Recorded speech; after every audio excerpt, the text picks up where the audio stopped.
Hello and welcome to another episode of our Brothers Creed podcast, where we talk about motivation, experiences, and exploring the world around us. We're the Thomas Brothers, and I'm Jared.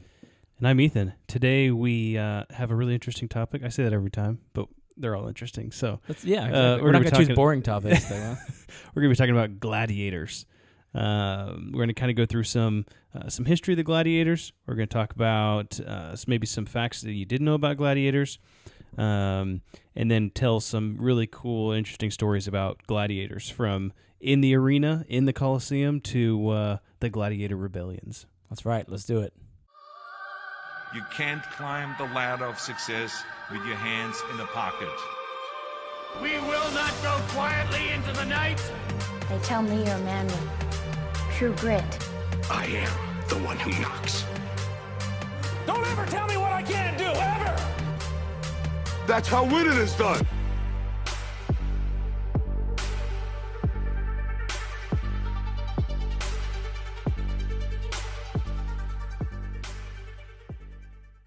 Okay, so when I was researching the gladiators, there's so much interesting stuff and so many aspects to this. I mean, you think about the Roman Empire lasted thousands of years, and you know they did all kinds of stuff, and in some cases they would have these festivals that would last hundreds of days, where they would just have games all the time. But one of the places I was looking about where this started, where it all started, it started with Aemilius Pallas, who was in 167 BC. He had sentenced some army deserters to death in a pretty grotesque fashion. And then what it was is they called it damnatio ad bestiis, which was the act of sentencing someone to death by animal in the arena. They had no protection. Basically, they were just vulnerable to die in some of the cases, or there were basically executions. So this was kind of where it first started. And now he ordered, these were a couple of people who deserted, and he ordered their heads to be crushed by elephants. As it turns out, the Romans absolutely loved it. And that became like a routine. Like the Roman people could actually go to the Colosseum every morning and see animal executions as an appetizer before the gladiator fights. That's really interesting that like people loved it so much that, I mean, I guess today we have sports that are like boxing or MMA, or like that one where like the Russian people slap each other. Oh yeah, I've seen that one. But they're not like nobody dies.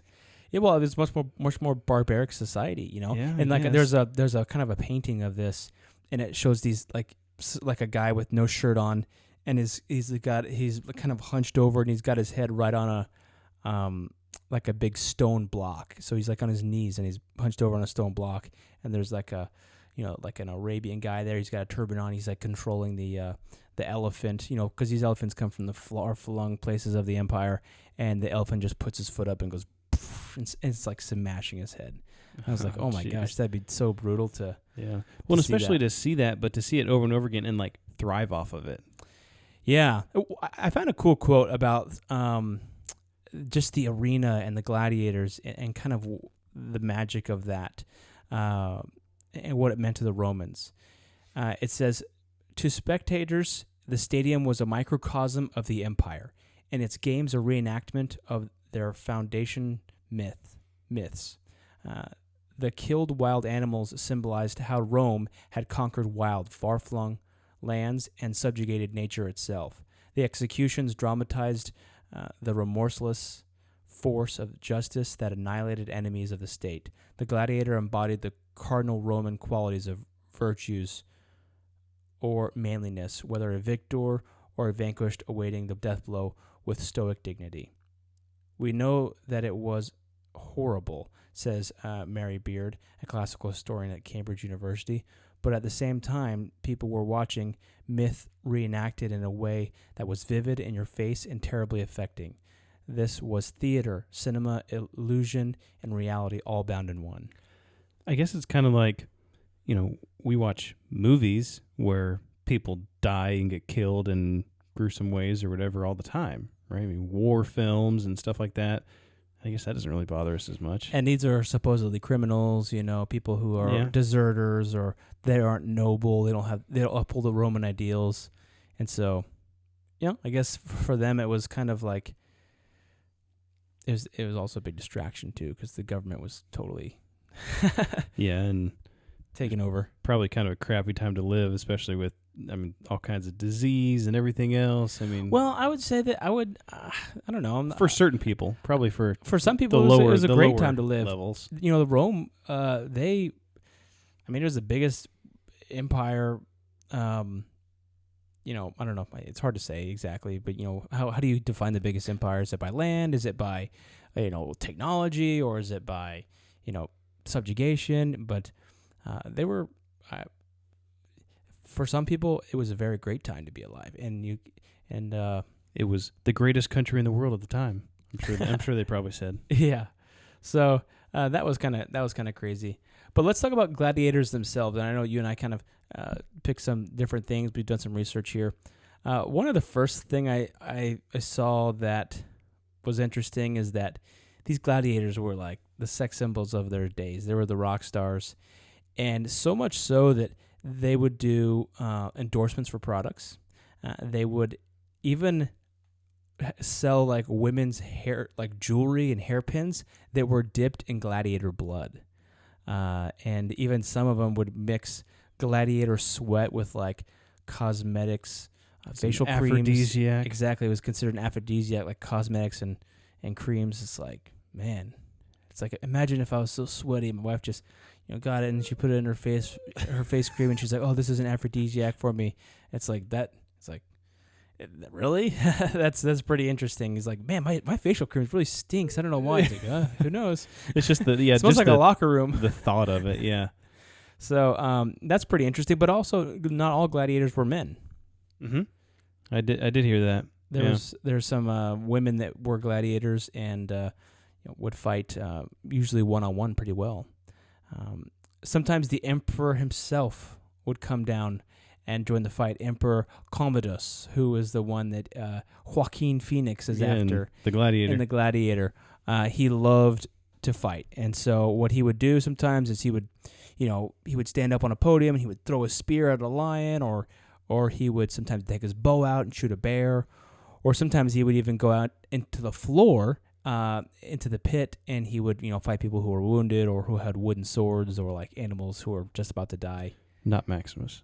No, he get owned. But he was actually assassinated later in his life. Yeah, that's how he died. I had read that too. Yeah, and he would fight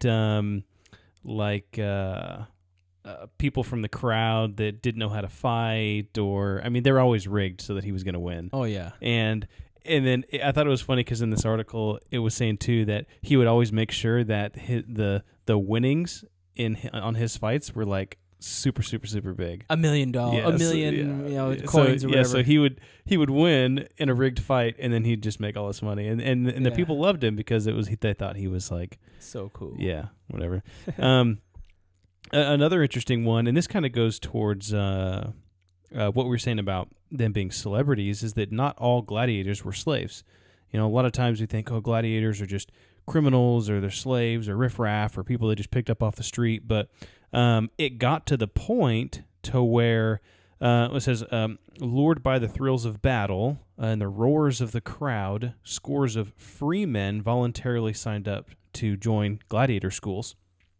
And basically they did it for the opportunity to win glory and money. And some of these people were just mercenaries, freelance warriors. Some of them were ex-soldiers, very skilled at fighting. But even some of them were like upper-class people in the community, and they just wanted to kind of further their name or whatever, their household name. Yeah. And they were just eager to kind of demonstrate that warrior pedigree, is what it said. Well, yeah, become a symbol, right? But also become desired. One thing I saw too is that you don't want to think about, but not all gladiators were killed in battle. So you can be defeated without being killed. Sometimes they actually had referees that would call off the fight, or in some situations, they would actually do the thing where they like hold their hand up and they say yay or nay, whether the person dies or not. But usually, they actually did let some people. Well, I can't say usually because I didn't do a full statistical analysis of it. But there were many occasions where people were defeated, and some of the best ones had several defeats on their record. So, yeah. I think another thing that a lot of people don't know, we see in the movies and stuff like Gladiator, that it's this big arena with this sandy bottom arena. And then there's, I think the Colosseum at one point held like 50,000 people.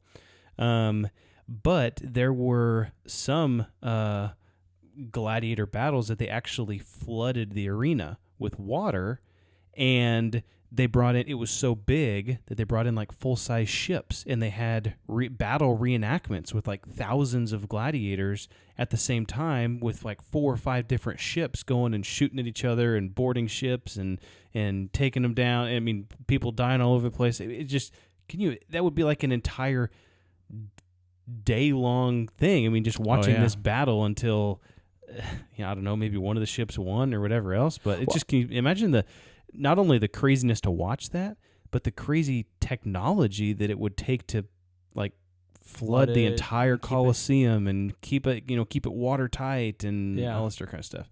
Well, I actually read that the Colosseum, although it can seat many people, the actual floor is it's smaller than the size of a football field.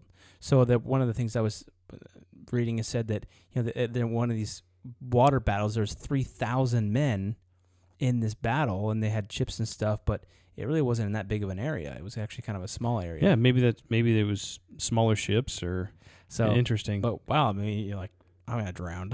Yeah. You're like, geez. Yeah. Well, then imagine when they like, if you're on the losing side of a historical reenactment battle, or they drain the water, and then imagine all like the bodies that would like plug the drain hole, and you're like, because everybody's dead and stuff like that. Yeah, fish those bodies out first. Yeah. Oh my gosh. So I thought that was interesting. I actually have a story about one gladiator. His name was Flammas, and Flamer. Yeah, Flammas, and he loved the ring so much, and he loved the Colosseum so much that he actually rejected his freedom. That he was a slave. He rejected his freedom that.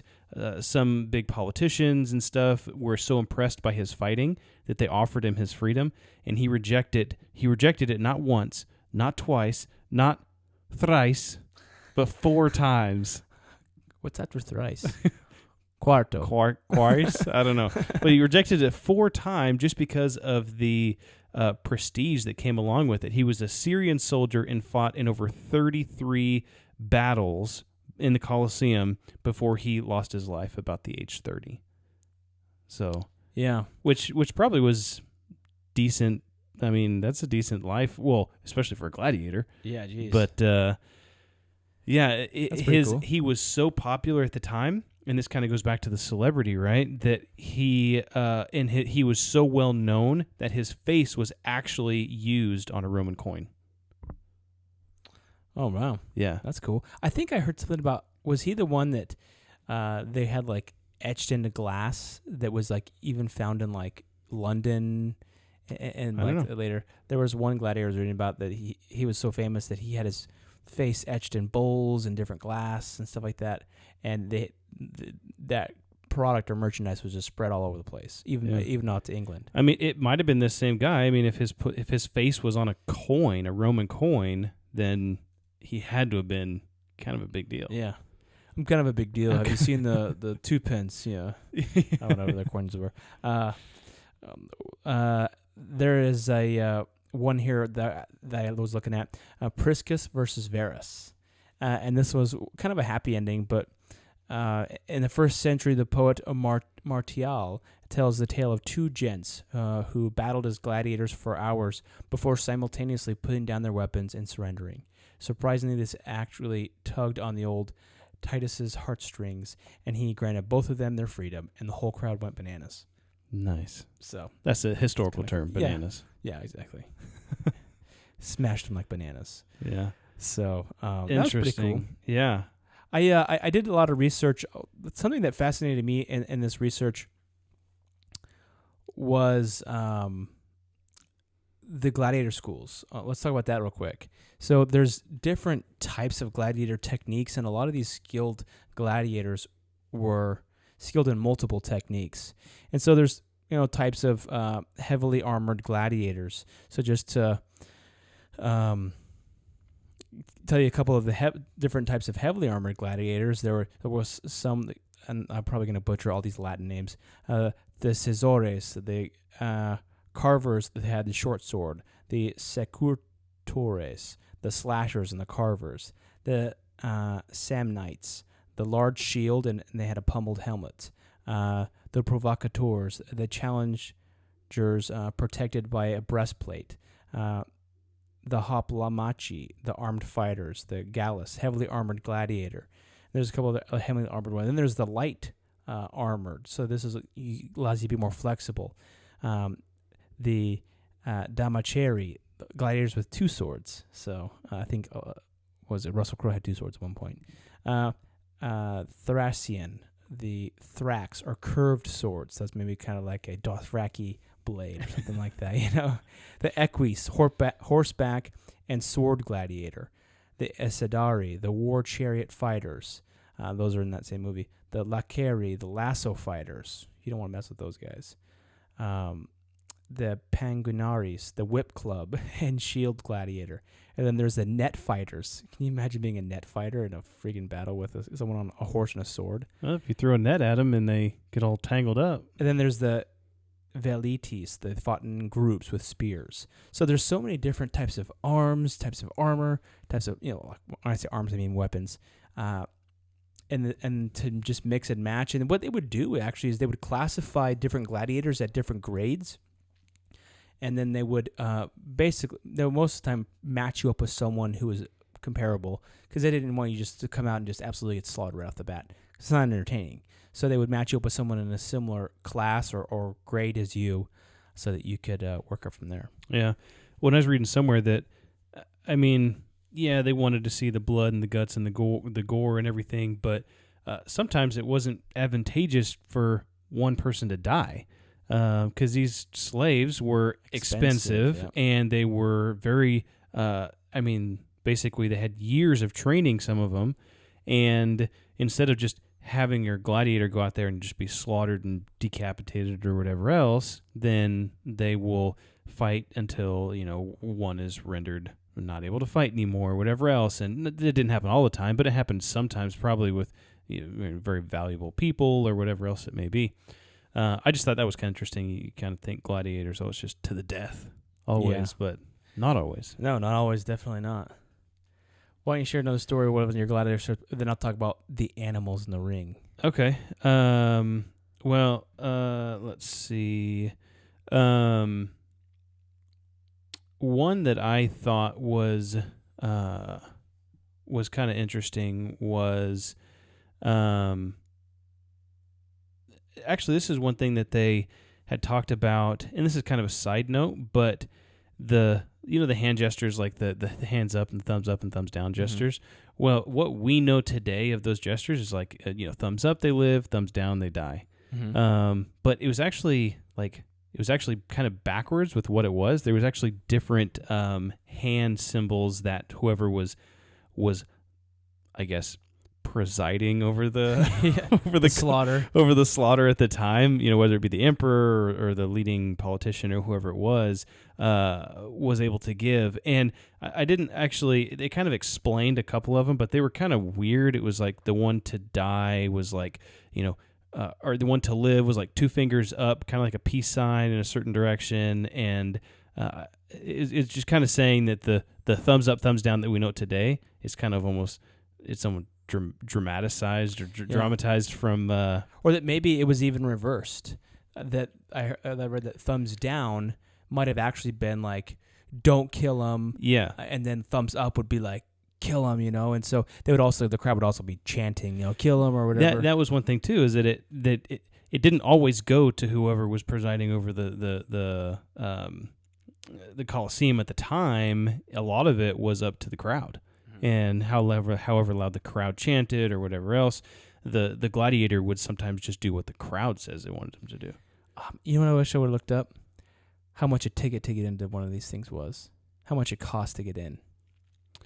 I don't know. I was reading somewhere that it was saying a lot of times they would, the emperor would just have these games for kind of morale, and that there really wouldn't be any entrance Cost of fee. entry? Really? Because what they were trying to do is they're trying to get everybody's mind off of like what was actually going on all Yeah. around them. Yeah. And so I know that you did sit in like your classes. It was very class-based system as far. It wasn't like first come first serve to a certain extent. I don't Yeah. think. I think the poor people got the nosebleeds, and if you could prove you were rich, then you got maybe a little bit better seats. But Yeah. That's interesting. Yeah. Well, so one of the parts that really fascinated me with this whole thing are a group of soldiers, a group of gladiators. They're called the Bestiary, and those are those gladiators who would fight against animals, and they would fight against all kinds of stuff: deer, ostriches, lions, crocodiles, bears, even how do you elephants. fight a deer? Well, if it's got antlers and it's charging you, I guess that's true. but I can't imagine a deer would be very rabid. You know, I can't. I can just think of a deer like running around, just hopping into the stand and just going through, running through. Maybe the stands. maybe they crack them out or something before, so they're just like crazy. Maybe I I don't don't know. So Or the lions will like starve them before. or they're they put during the them up in rut, or there. maybe it's during the rut. Yeah, maybe. They get a big elk in there during the rut. You don't want to mess with that. Yeah, big old moose. That'd be crazy. Yeah. So it was interesting because a lot of the ones that would fight these were sometimes war criminals or condemned people who had virtually no chance to survive anyway.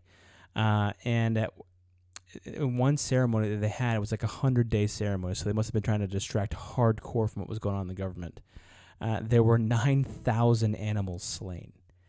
That would be so expensive. There was, yeah. I mean, you think about how many species of animals like they totally wiped out, you know, or like there are several species that don't even exist anymore because they just got wiped out. And then, you know, there are certain animals in certain areas of the world over there that don't exist anymore in that area because they were used up.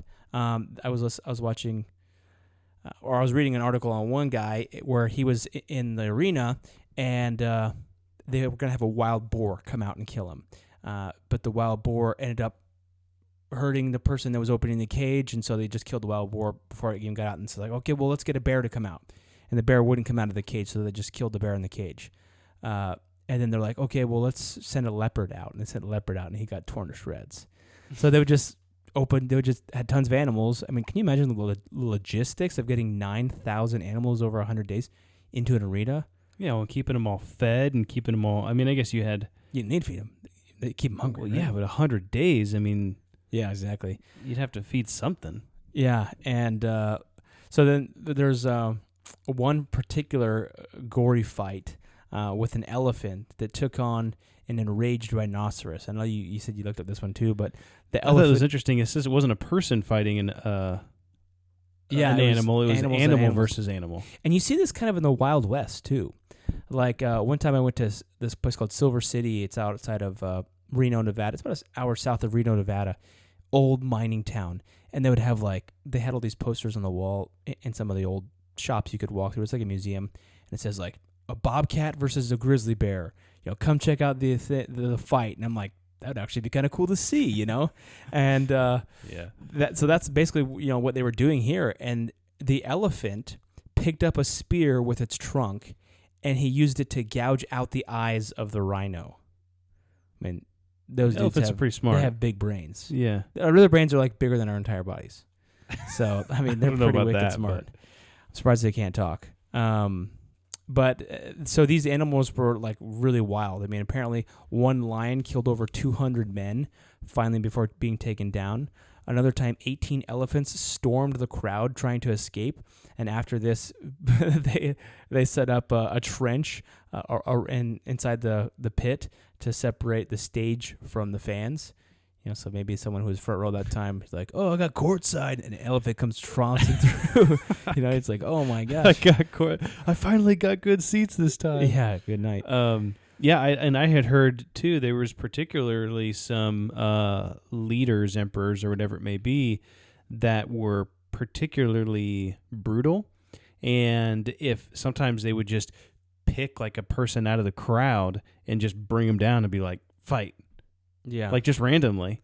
And so I wouldn't be wanting to go to the games if that was a possibility. but it was just like, I think the story I read specifically was about this one guy who was like, he was like heckling or something like that, and the emperor could hear him kind of off in the distance, and he didn't like that, and so he was just like, "You get down there, fight." You're like, "Oh no." Yeah, I didn't say anything. I'm leaving. So there's this other one. It says during just one festival in 2040 AD, a staggering 2,000 gladiators, 70 lions, 40 wild horses, 30 elephants, 30 leopards, 20 wild asses.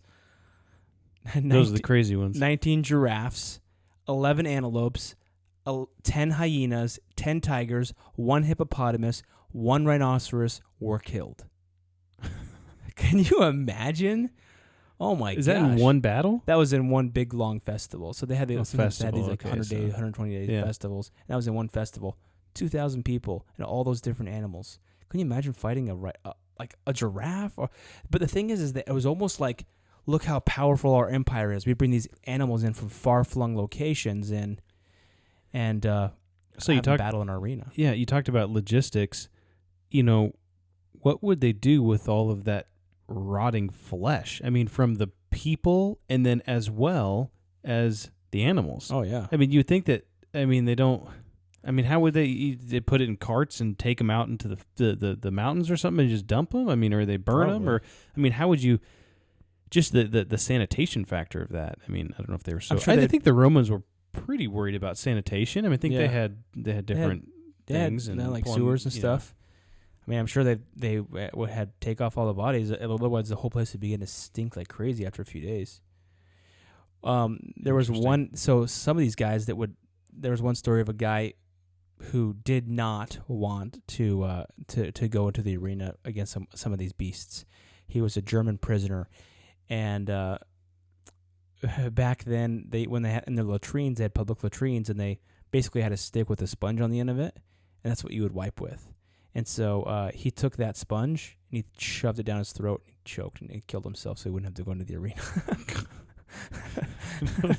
I was like, I think my chances are better than the arena. Or worse. Yeah. You'd rather get your torn to shreds by a bobcat or a wild hippopotamus, or would you rather choke to death on a poop stick? On a poop stick sponge, yeah. So kind of wild. Yeah, dang. I guess kind of a testament how brutal it was, Oh yeah, you guys were so afraid to jump in to do that. There was another story about a group of like 30 guys, and they all strangled. They strangled each other, and they ended up killing.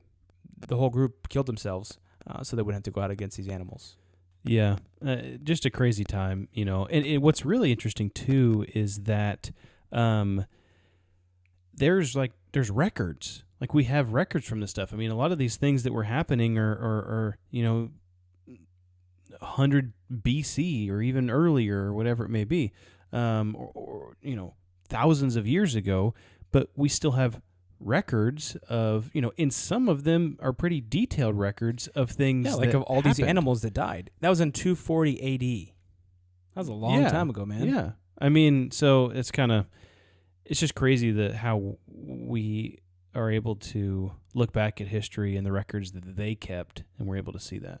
Yeah. So, lastly, I have a story. It's a pretty well-known story. It's a little bit longer, but there are so many aspects to the story that I'm going to try to do it justice. But this basically is the story of one of the most famous gladiators, Spartacus. Right, I think we had a cat named Spartacus. Was he from, was he from Sparta? No, he was not. Oh. And you ignored my I know, we had so many cats, man. They were just... We had Maximus, we had a Spartacus, we had a... Come on, left and right. Gluteus, we had a... He was a good cat. So Spartacus, and this is kind of how he ended up leading what we know today as the Gladiator Rebellion. This was actually significantly before some of these battles and things that we were talking about, but it's a really cool story. So Spartacus was actually a Thracian gladiator who led a slave revolt that numbered in tens of thousands of people that were following him. So he defeated the Romans and their armies, different portions of their armies, over half a dozen times, and he did this all while marching his people up and down the Italian peninsula, is kind of where this all took place. So according to sources, and there's actually, this being BC, there's actually still quite detailed records about some of the things that happened, especially names in specific battles. But Spartacus was from Thrace, and which is in the southeastern part of where the Romans were at that specific time. And so Rome had actually taken over Thrace at this time and was kind of subjugating some of their people. And Spartacus ended up serving in a Roman auxiliary army force at the time. And he actually deserted and became a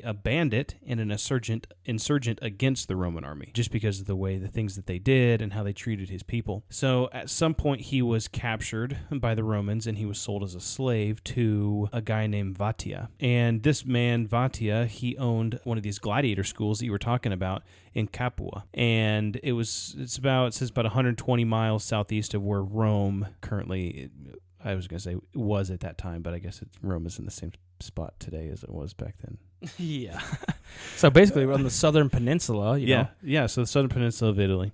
So while he was at this gladiator school, he was training, and he was a slave, obviously, but he had some different battles, and I'm not exactly sure how long he was there for, but he organized and orchestrated a rebellion at the gladiator school, and him and 70 other gladiators took knives and forks and cleavers and things from the kitchens, and they escaped from this gladiator school. And they ended up roaming the countryside at that time, and they were just being very advantageous. They were just opportunistically taking stuff whenever they could. So him and this small band of gladiators, who obviously they're kind of fight-hardened people at this time. I mean, most of them were soldiers, and then a lot of them have been, expertly trained in fighting tactics at this gladiator school, because that's what they were. That was their job, potentially for years, for people that were there. Yeah.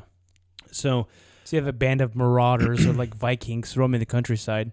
Yeah, and so as they would go throughout the farmlands and mostly the countryside, they would attack these major farms that had lots of slaves, and they would liberate the slaves and then say, hey, come join our cause. And so they would just go and go and go, and they were just collecting more and more slaves and some gladiators. And Spartacus had a couple of leaders that were kind of along this with him. At one point, the whole Spartacus and his army got to be around 40,000 people. It's kind of funny because Rome at that time was, well, I think Rome in general to a certain extent they were just, we're better than everybody else. We're, this little thing. So Rome kind of was actually in like the government. They were just ignoring what was going on, this rebellion. They were just like, man, whatever. And they ended up sending this guy named Gaius Claudius Glaber. He's a pencil pusher. Yeah, so he was a praetor. So he was kind of a leader of a faction of Roman soldiers, but these weren't normal Roman soldiers. These were regular citizens that they could just kind of say, everybody come together, everybody that can fight, come with me, and it wasn't like careermen. And so he kind of got all these people, this ad hoc army together, and went to attack Spartacus under the direction of Rome. But Rome didn't think that Spartacus and his soldiers were a worthy opponent, and so they sent this bum out with this bum army to quell the rebellion, to take care of Spartacus. But they ended up going, and Spartacus and his army, they were headed towards Mount Vesuvius. But this was like before Mount Vesuvius erupted, and the whole mountain itself. Is that in Pompeii? Yeah. Okay. So Mount Vesuvius is, before it erupted, it was very, very good fertile land with tons of farms and everything else. And so they kind of took their refuge there. But there was only one way to get to where they were going. And this Glaber commander and his merry band of gentlemen, right? They didn't want to fight Spartacus and his army. So they just kind of like pitched all their tents right in the middle of the road so that they couldn't escape. And they were just like, oh, we're just going to, because he had the numbers. He had enough people to kind of, I don't think Spartacus's army was as big at this point yet. And so the Roman general or commander had the numbers. And so he just kind of parked out and sat there. They couldn't get past, and he said, oh, we're just going to starve out Spartacus and his guys. Well, they didn't want to come face him straight on because Spartacus and his people were at a disadvantage. And so what they did was they created ropes out of a lot of the vines that used to grow around that area, and they climbed down the cliffs on either sides and were able to surround that guy and the Roman soldiers at that time in his army. And so they surrounded them. They came in. They started slaughtering them, and then they just disbanded, and everybody just ran. And that was kind of like their first big victory. And that success, actually, it resulted in like an influx of people coming into Spartacus's army. Now, it wasn't only just people that were slaves, but it was also people that were free men, but just were kind of country folk, I guess. People that were opposed to Roman taxes and Roman law or whatever else. It said herdsmen and shepherds from all the surrounding regions. A lot of these hard-bodied and swift-footed men came to join the ranks. Sounds like us, right? Yeah, hard-bodied and swift-footed. You don't want to be soft-bodied. No, and slow-footed. Yeah. That sounds like a recipe for disaster. Death. Yeah, exactly. Spartacus and his rebellion started getting bigger and bigger, and so Rome was like, all right, so we'll send 2 other guys. They each had command over their own armies of 10,000 plus troops each. They went into battle against Spartacus and his 40,000 troops at this time. And they didn't fare very well either. At this time, I mean, Spartacus was just riding the wave. They couldn't stop him. He would always stick to kind of these areas that the Roman Empire, it was in the Roman Empire, but it was hard to get to, and they couldn't gather enough men and march to this one area. They would move before they got there. And so he was a pretty quick thinker. I mean, he was a good tactician. Yeah, tactician, and had good strategy as well. I mean, he had been in the military itself, but one of the things that these 2 generals they did not count on with Spartacus is that he had built a sizable cavalry in his army of cavalry. Cavalry, not cavalry, cavalry. And I guess Thracians were known to be very good horsemen. And they would catch these wild horses and they would train them, and then they would use them for cavalry. They went down and Spartacus was trying to get his armies over to the island of Sicily, where there was like another 30,000 slaves that were primed to be set free. That could join the breaker of chains. So he went down to the Strait of Messina, and they didn't have any boats or anything. And so they got there, and there was these pirates that said, oh yeah, we'll help you guys get across.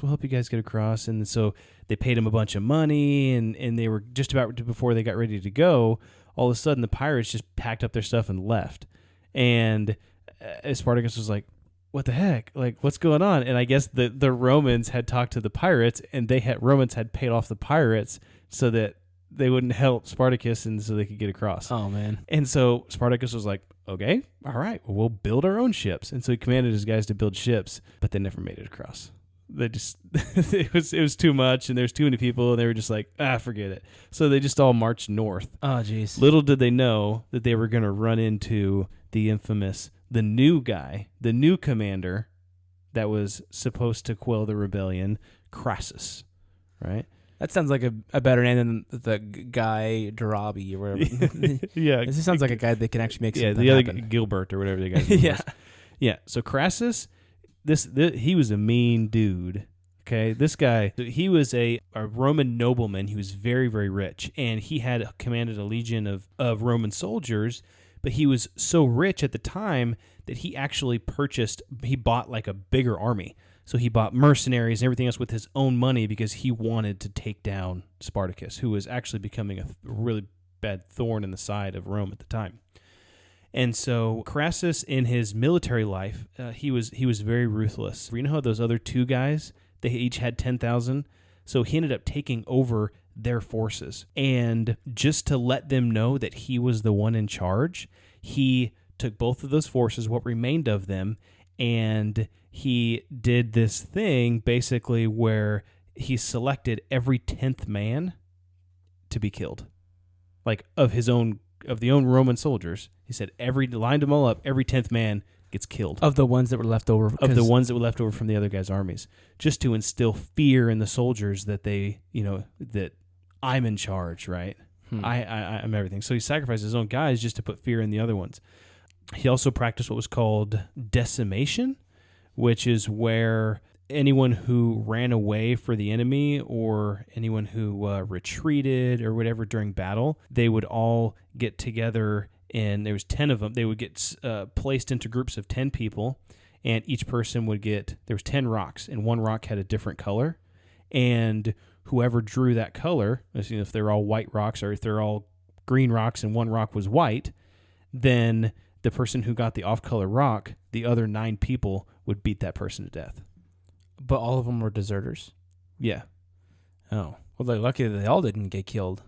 That's what it said for people that were deserters. I don't know if they did that in... Well, it's not as bad as the Russians, where it's like, if you run go back, forward. we'll If you run back, we will shoot you. So, needless to say, Crassus, his soldiers were a lot more disciplined than the previous 3 guys that were trying to attempt to kill Spartacus and his guys. So there was a lot of different things that happened, and they kind of chased each other around for a while. Crassus chased Spartacus around. At one point, he pinned him in an area where they could starve him out, and Spartacus was like, okay, well, let's sign a peace treaty. And Crassus was like, heck no. And they ended up, Spartacus and his army ended up actually getting away from him and getting around this blockade that they had, but they lost like thousands and thousands of guys.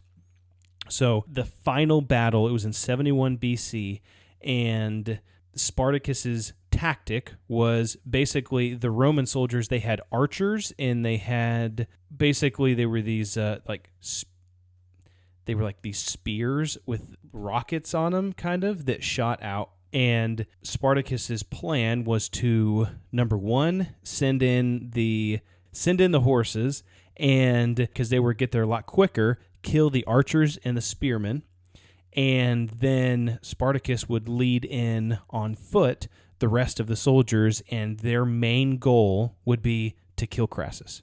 That was their whole thing. They felt if they cut off the head of the snake, that everything would go away. But Crassus, he kind of saw this coming, and he strategized against it, and he dug these massive trenches across the front of the field and in front of his archers and these spearmen.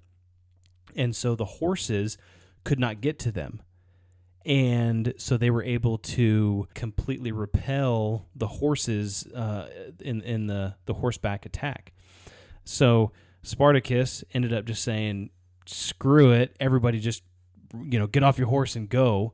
And he let him in on foot. It didn't go so well. Crassus was very prepared, very fortified.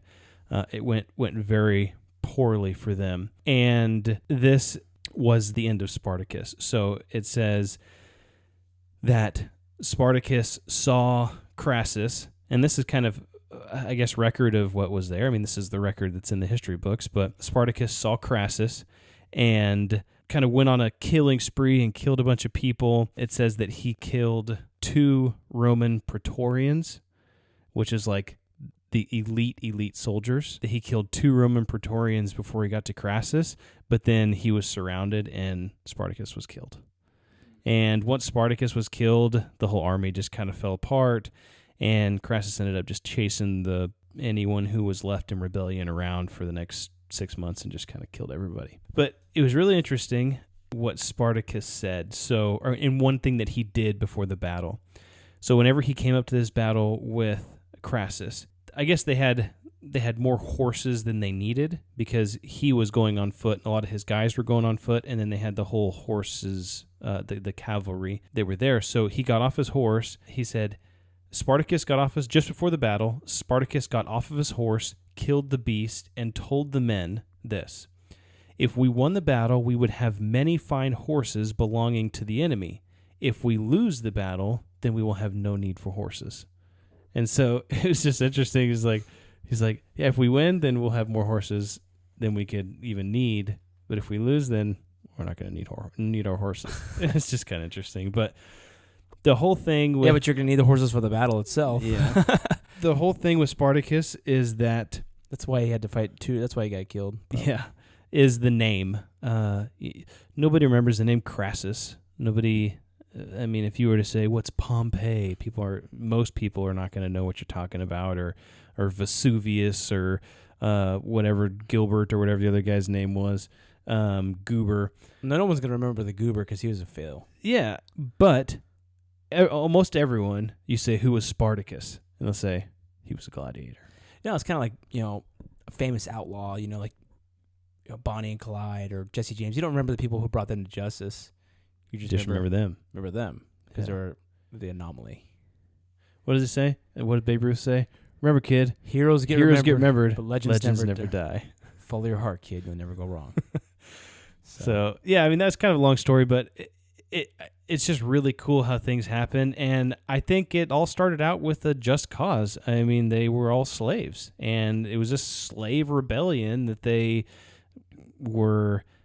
basically escaped, created an army, and put up a stink, right? They put up a pretty good fight against the Roman Empire at the time, which was massive. So and only getting bigger and bigger and bigger and bigger. The lesson here is don't trust pirates. Exactly. Because he got hoodwinked by some pirates, lost a bunch of money. And if they would have got those 30,000 people, guys, yeah, I mean, they would almost doubled their forces. But then they would have to get... Then they would have had to get back, too. So that's even more difficult. Yeah, well, I mean, if we're only, I guess, it depends on how many pirates it was. Yeah, that's true. So this has been a cool episode. Yeah, it's a cool episode. Entertaining episode. I think it's cool to kind of look back at how, they would entertain themselves for... This went on for hundreds of years, so very interesting and... wild, the logistics and the magnitude of some of these different gladiator games, and then obviously with this kind of spin-off story with the Gladiator Rebellion that ended up just being like a slave rebellion or something like that. Yeah. So, well, cool. Well, hope you guys enjoyed the episode. Thanks for listening today, and let's build that creed together. Let's do it.